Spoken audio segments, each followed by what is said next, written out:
কে ওখানে?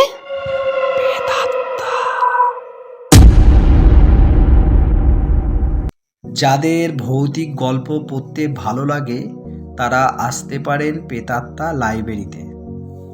ফোনটা স্ক্রল করতে করতে এমন একটা লাইব্রেরির খবর পেয়ে মনটা খুশি হয়ে গেল। এরকম লাইব্রেরি তো কতদিন ধরে খুঁজছিলাম।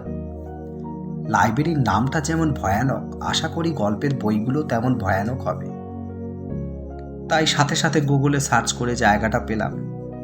কিন্তু গুগল দেখাচ্ছে লাইব্রেরি ক্লোজ, কিন্তু বিজ্ঞাপনে যে দেখলাম 3টে থেকে 7টা পর্যন্ত লাইব্রেরি খোলা থাকে। এখন তো বাজে মাত্র 4টে। কিছু নিজস্ব কাজের জন্য লাইব্রেরিতে যেতে দেরি হয়ে গেল। একটা গলির ভেতরে ঢুকে দেখতে পেলাম অনেকটা ফাঁকা রাস্তার পরে একটা বোর্ডের উপর টিম টিম করে লাইট জ্বলছে। বোর্ডের উপর লেখা আছে প্রেতাত্মা লাইব্রেরি। লাইব্রেরিতে ঢুকতে না ঢুকতেই একটু একটু ভয় লাগতে লাগলো। লাইব্রেরিতে লাইট সামান্য মাত্র। দরজার পাশের একটি জানালার কাঁচ পুরো ভাঙা। চারিদিকে একটা গা ছমছমে পরিবেশ। আমি একটা ভয়ানক দেখে বই নিলাম আর একটি চেয়ারে বসলাম, পড়তে শুরু করলাম। ঠিক সেই সময় আমার দৃষ্টি গেল সামনে বসে থাকা একটা মেয়ের উপর। সেও কোনো একটা বই পড়ছে। সে দেখতে অত্যন্ত সুন্দর ছিল, কিন্তু তার চোখটা যেন মরা মাছের মতো স্থির ও ঘোলা মনে হচ্ছে। হঠাৎ করে দেখলাম ওই মেয়েটি ব্যাগ থেকে একটা পেন বের করলো, কি যেন একটা লিখছে খাতার উপর। সেদিকে তাকাতেই 1 সেকেন্ডের জন্য চমকে উঠল। মনে হলো ও যেন রক্ত দিয়ে কিছু লিখছে, কিন্তু ঠিক কিছু পরে যখন সেদিকে আবার তাকালাম কিছুই দেখতে পেলাম না। এরপর এক নজরে বইটা পড়ে যাচ্ছি।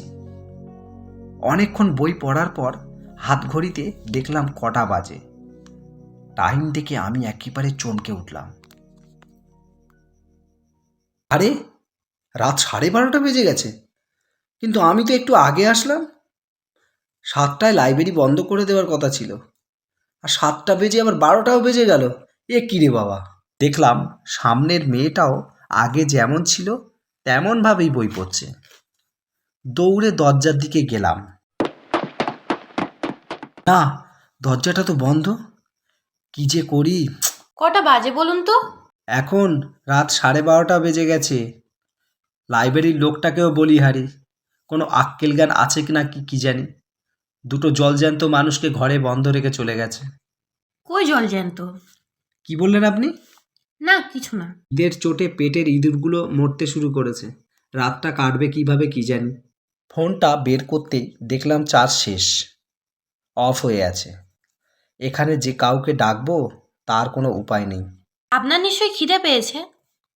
আমার কাছে অনেক খাবার আছে, খাবেন নাকি আপনি? এখন আর কি করার, খেতেই হবে। এই বলে সেই মেয়েটি লাইব্রেরির পেছন দিকে গিয়ে একটা আলমারি খুলে যে জিনিসটা বার করলো তা দেখে আমি এক্কেবারে অবাক। এ কি? এ তো এ তো 10-15 দিনের পচা গলা লাশ। ছি ছি ছি ছি ছি, আপনি কি করছেন এসব? খা, খা না। তোর খিদে পেয়েছিল না? তুই এই লাশটাকে খা, আর তারপরে আমি তোকে খাবো। ওই পচা লাশের এত দুর্গন্ধ যে নিঃশ্বাস নিতে পারছিলাম না। সেই সময় মেয়েটি তার রক্তাক্ত হাত দুটো আমার দিকে বাড়ালো।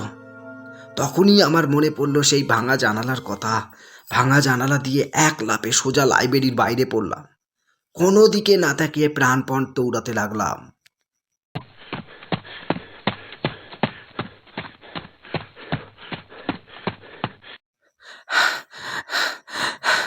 অনেক হয়েছে ভূতের গল্প পড়া, আর নয়, আজ থেকে গীতা পাঠ করব।